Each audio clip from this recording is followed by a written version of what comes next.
Welcome everyone to another episode of the 2-for-1 podcast. I am Jamin. I am Jordani on a different day though.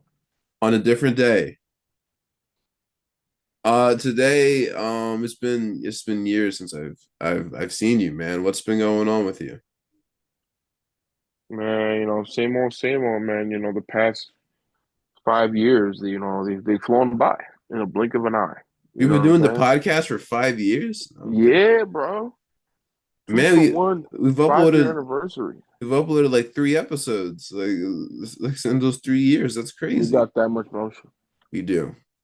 We're still the number one like streaming podcast on Spotify. hmm That's not true. Apple Podcasts. It Apple is true. And we're not even on Apple Podcasts, and And that's we're how number one. much. Exactly. That just shows you how great we are.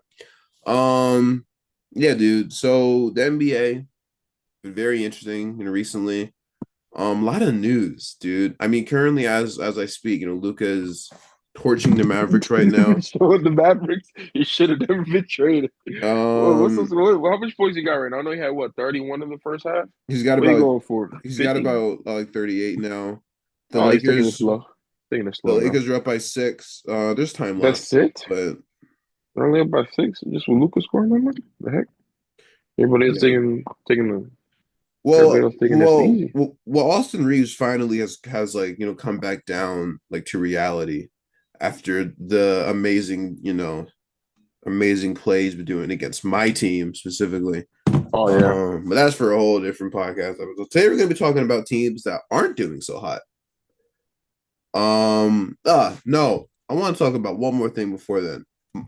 Mike Malone has been fired as the coach of the Denver Nuggets. We haven't spoken about this yet, actually, but what was your reaction to the news? And if you could sum it up in about a minute or less, that'd be great. Immediate confusion. Um, Definitely the greatest head coach the Nuggets have had. Whatever disputes there were with players or disagreements, at the end of the day, it's a coach's job to be critical of his own team because he's the one coaching them, in my opinion.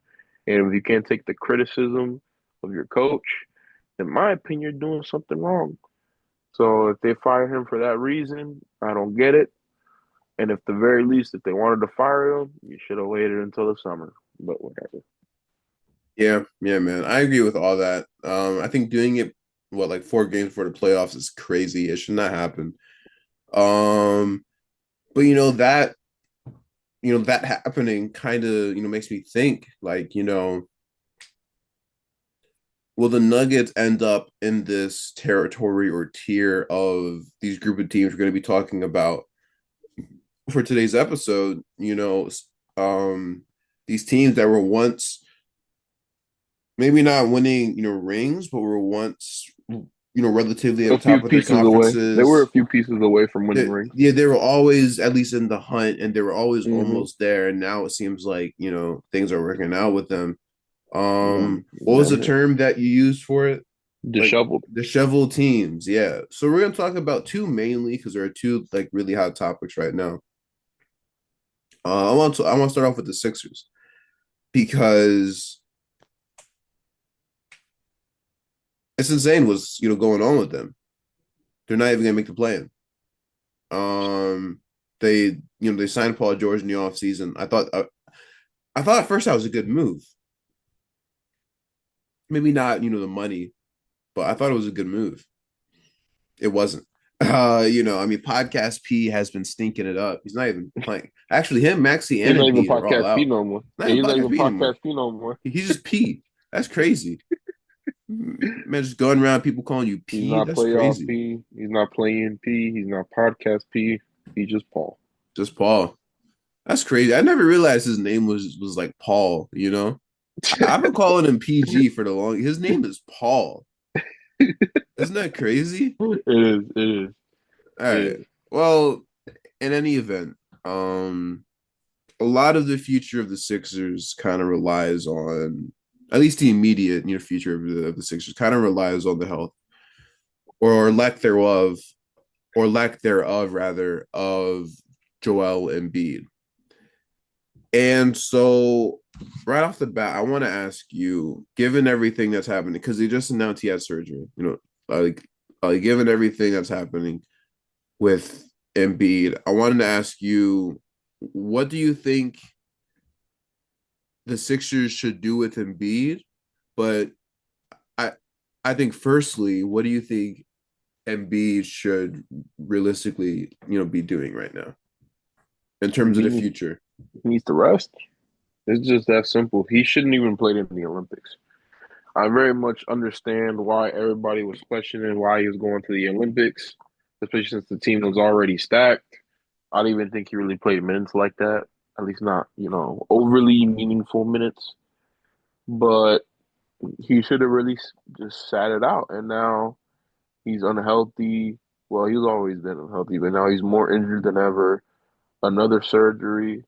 It's looking like his career is going to end like Derrick Rose, where it's just like the player was at the peak and then just the drop off was as steep as the climb. Like it's literally like he went like this and just as quickly, just like that. So after this surgery, I don't know what it's gonna take because, like I said in the last episode that was recorded 5 years ago, um, habitually injury prone players, habitually injury players who are habitually injured stay like that, in my opinion. So it's like I don't know what he's gonna do. I very much right when they signed Paul George, I didn't understand it, and I especially didn't understand all the people immediately putting them in the top of the East. I don't know if I talked to you about this when they signed, but I was down on them from the beginning. I've always thought this was going to be a failure, and I was proven right. I truly always believed that because you got Tyrese Maxey, who's great up and coming player. I love his game, but then you got a habitually injured player in B, and now that he's older, habitually injured Paul George, and you give Paul George a crap ton of money and you extend Embiid to what the supermax, right? And it's literally like you're throwing all your eggs in one basket on players that more often than not miss a lot of time. And that's exactly what happened. And now you're left with rotational players playing all your minutes. And that's led to the Quinn Grimes breakout, which, like I said, is the bane to my existence in fantasy. But let's be real, like even with Quinn Grimes playing like baby Jordan, you're not really winning like that. Their one hope for the future is McCain, who unfortunately did get hurt this year. He was hooping. He was putting up better numbers than I thought. I knew he was a good player, but not that good. But now they got to rely on Jared McCain and Maxey, and nobody's going to trade for Paul George or Embiid. So all they can really do is write out their contracts. Interesting thoughts. Before I move on to what I think about the Sixers and Embiid, do you see a world where Embiid retires earlier than he realistically should? Okay, What okay, but like since you're saying yes, I wanted to ask additionally, it's 2025. Would you say that he retires before, say, 2028? I think so. Honestly, I think so. I can see that truly because what Derrick Rose won MVP when he was 22, 21, 22, 21, something like that, and D Rose, and then he retired when last year, right? yeah. Yeah. But the thing is with him is that D He was 22. Rose 2022, so No, 10 years, no, yeah, I'm saying he was 22 when he like won MVP. yeah, and then he retired what last year, right? Something like that, yeah. So 12 years after, but then again, like even D Rose didn't have the amount of injuries Embiid had. Let's not forget, my man's missed his first 2 years of his career off injuries, and then he plays like he did. Then he had all the injuries, more knee problems. Yeah, Bell's palsy last year. I can see him retiring. If he retires in a year and a half to 2 years, I wouldn't even be surprised. The good news, Because yeah. he's 7'1", bro. Injury like that on a dude that's 7'1", just like Shaq, bro. Once those injuries take you down, down, down, bro, down for a dude that big. The good news with him is that he's likely making the Hall of Fame, regardless. So, there's Yeah, that. Um, if I Melo could, uh he could. Let me stop my I was hating. actually Let me gonna stop my ask you hating. about Let that me at stop some my hating. point. Let me stop my hating. But I want to talk about that at some point, like later on. Because I saw that like what you said in the server, and I'm just like, okay. But we gonna talk about it later. We gonna talk All about it my later. all the people, I'm from Jersey, so there's a lot of Knicks fans here. They're gonna all flame me. I've already been flamed at work, but it's okay. I stand on business. Anyway, let's get back to the topic. So I was thinking with the Sixers, right? There's a few players on there that obviously you're not getting rid of. You're not getting rid of Grimes. You're not getting rid of Maxey. You're not getting rid of McCain. All guards, All pretty much. guards. And I was thinking about that. Their, situation over there kind of reminds me of the situation in Portland that they had, where they had like Anthony Simons, Scoot Henderson, and Sharp. Yeah, Shan Sharp. Yeah, And so they kind of had to, manage all of those, players. And I would say it was, worked out, but one, I don't watch Lakers games, so I don't really know. And two, um, but they're not bad. They're almost in the plan. They're not bad at all. they were at one point in time a lot closer to the plan.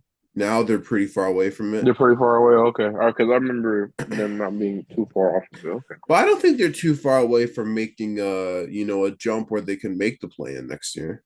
Yeah, yeah, I think, the Suns, well, another team we'll talk about. I think the Suns in a way might pave the way for a team, like the Blazers to start, coming up. But, back to the Sixers, the obvious move to me just, is acknowledging that Embiid isn't going to be your lead guy moving forward. He can't be your lead guy moving forward. He's too unreliable. Um, Injuries or causing players injuries. But you're not gonna win a championship with a guy that's that fragile. And so I was really, like thinking about this, like hypothetically speaking, I don't think you're gonna get much. I don't think there's really a such thing as an untradeable contract. I think the closest thing that we saw was Ben Simmons a few years or a few years ago. He signed that extension or whatever for 40 million or whatever. That was pretty yeah. untradeable. I think if Embiid was available, teams would be interested, but it would have to be for cheap. But at this Yeah, point, honestly, by cheap, I'm talking like a young guy, you know, I would say maybe a young guy and then like salary filler and then a pick or two, like maybe a first and a yeah. second. Um, because you just never know with him. I don't think Embiid's ever going to make an All Star game again. I think No, not with the rule, not with the requirements how they are now. I Probably not. think Embiid is going to end up almost a little, similar to what happened with Bill Walton when he ended up in Boston, where he was kind of past his prime at that point, but was still able to He can still provide them, contribute, still contribute minutes. contribute. Yeah, If you're asking him to pay really, to play really about valuable like minutes. like Yeah, 25 or something, like 25 yeah, he'll minutes. contribute very valuable minutes.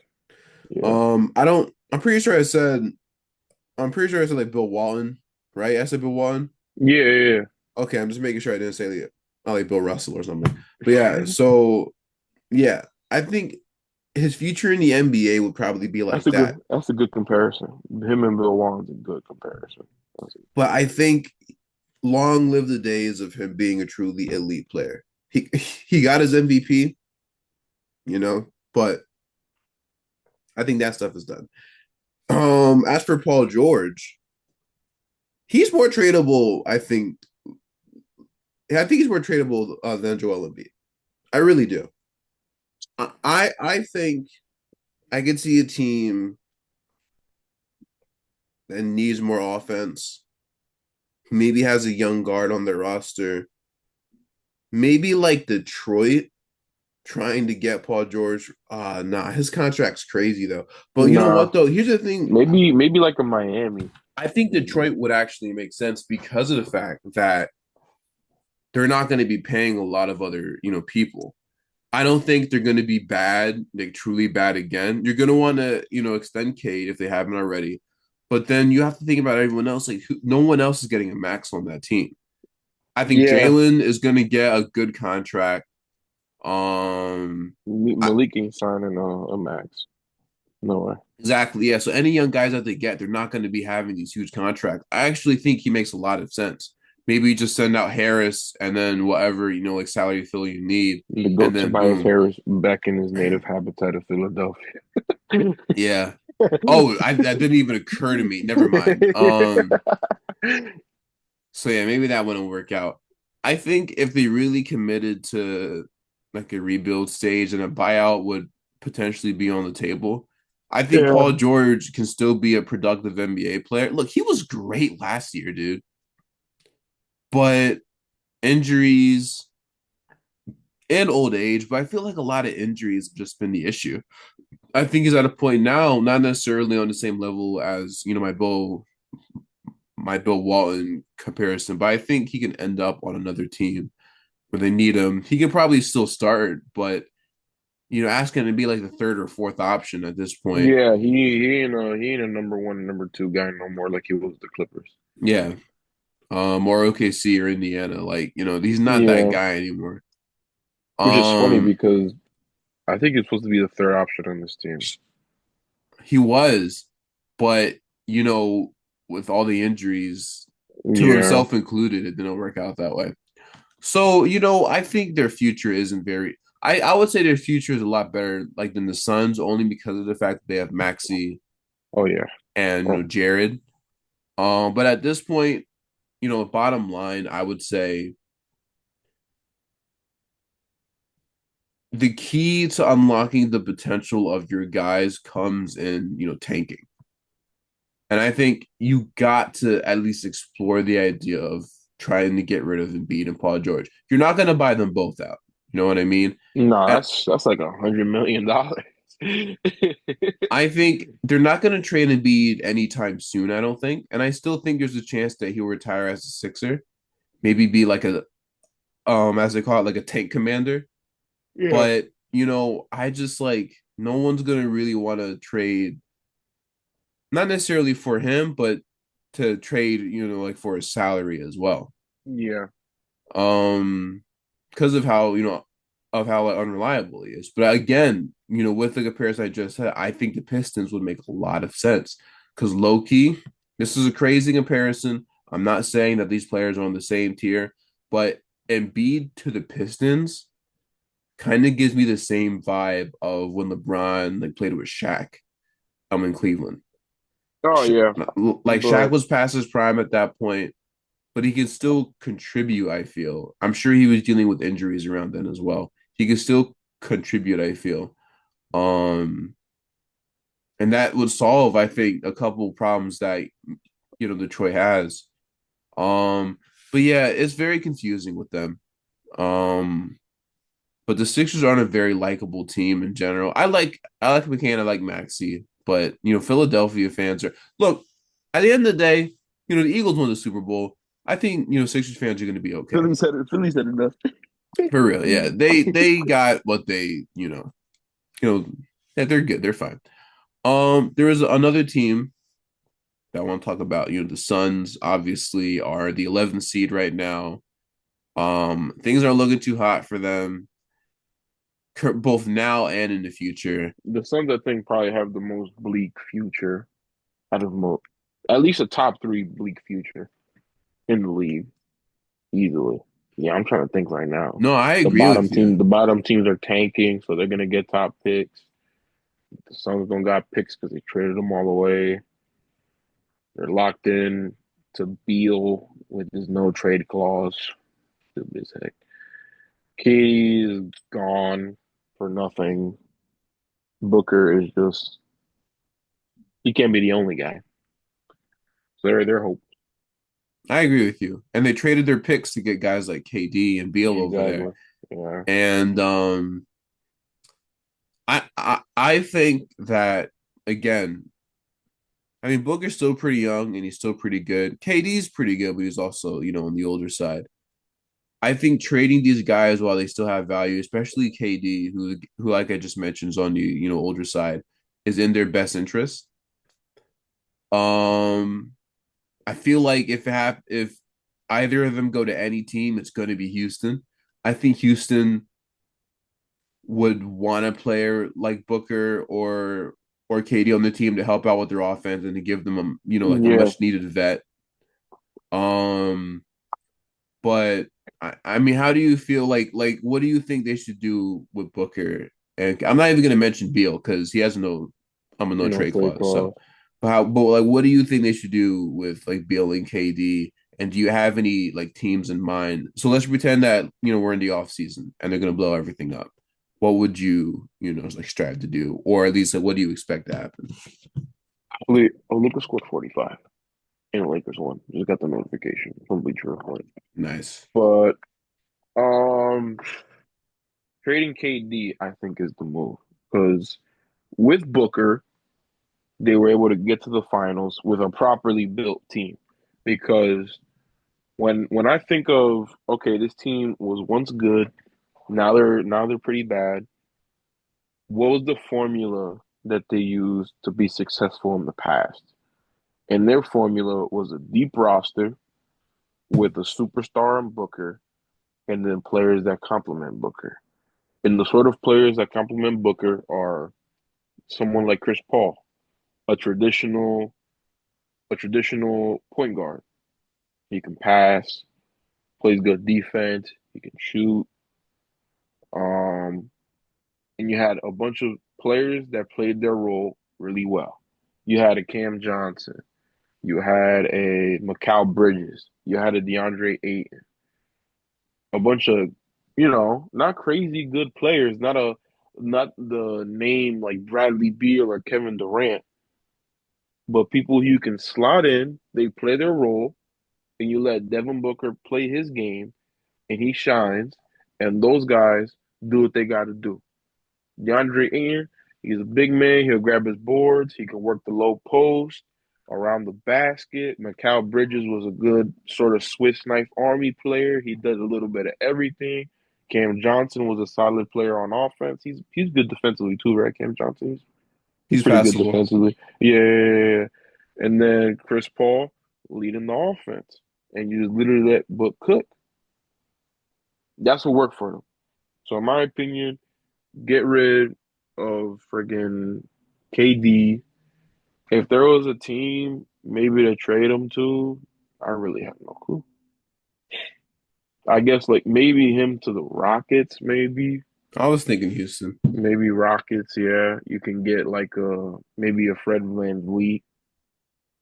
Fred I don't even VanVleet's a think they pretty have to give underrated up. player. I don't think they have to give up Van Fleet. If I'm Houston, I'm not going to worry about all the salaries right now. But let's say it starts with Brooks because they gave him a pretty good contract. Yeah, It starts with Brooks. I was thinking like Jacine Tate, and some other young guys on that team. they need depth though. I'm sure that Tari Houston, I Eason mean would Phoenix, be on that Phoenix, list as well. But Phoenix needs depth more than anything because it's literally like after the big names of Beal, Booker, and KD is literally like you got Tyus Jones, and then I can't name anyone else on that team. Like I'm trying to think, Royce O'Neal. you're saying that the Suns need depth. Yeah, did I say Rockets? Yeah, Yeah, the Suns need depth. Yeah, because it's literally like after Tyus Jones and Royce O'Neal, I can't even name anyone else on that team. Oh, Nurkic now because of the trade. Like they got nobody. I think Bol Bol's still on the team. It could be Oh that. yeah, he is. They should give him more minutes. Honestly, develop Bobo at this point, bro. Because it's like he got potential. I've always liked Bobo's game. At least to be a decent backup. Like give him some minutes.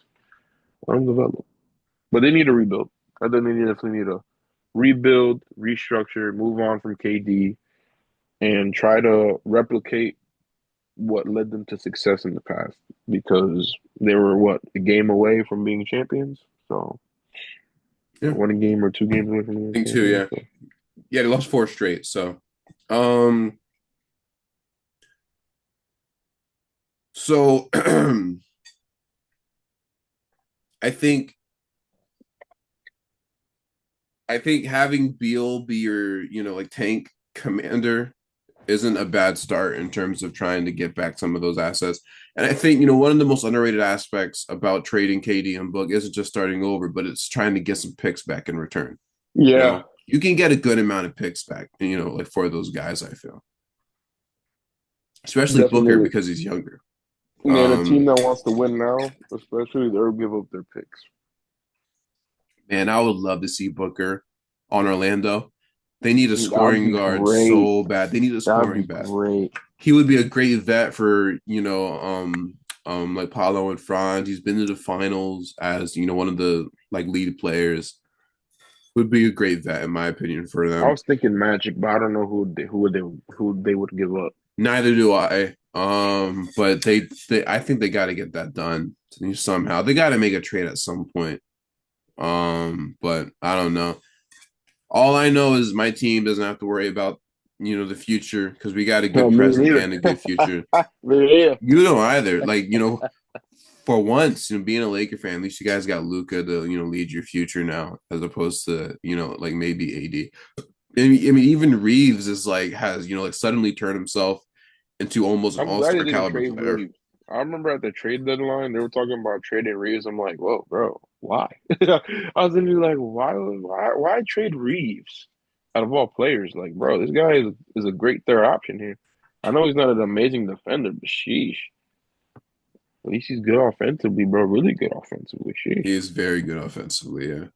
Um. Yeah, dude. It's interesting to see what's going to happen with these NBA playoff or with these NBA teams, coming up. We got the playoffs coming soon. We'll talk about it soon. We'll make an episode about the playoffs. But there are some teams that are really in the doghouse right now in terms of their future and even their present. And, especially after recent events with the Luka trade, like something completely unexpected could happen that changes the course of, the entire NBA. And obviously, like with those respective teams as well. So maybe everything we said, like maybe like, none of it will happen. Maybe some crazy will happen, like KD goes to like, I don't know. The Nuggets. Yeah, the Nugget. Honestly, dude, I think that Jokic needs a legit all-star caliber player, with Hey him. man, And I don't think that Denver has the right asset. pieces. I don't know how many picks they have, but and we get to see Russ and Katie on the same team again. Maybe that won't work actually. Maybe that Actually, no, won't they're work. not beefing no more. They're Are they not beefing. beefing? They're not beefing, but I don't think Katie wants to play with them again. Yeah, but that was just a random thought I had, and I'm like, yo, It's not a honestly, bad. Ideally, I I wouldn't think it would mind it. actually be really good, but I don't know. Time will tell. Um, Jordan, yeah, I'm gonna let you end this episode off before I start coughing or whatever. Ladies and gentlemen, that has been the 241 podcast. Thank you for tuning in on this episode that I was recorded 5 years after the last one. Okay, I still have this shirt. We appreciate you guys for watching, listening, whether we're in the background or we're in front of you. We always appreciate you. Thank you so much for tuning in. This has been Jordani, and it has been, Shaman. and that has been the 241 pod. Thank you. See you guys soon. Probably not, honestly.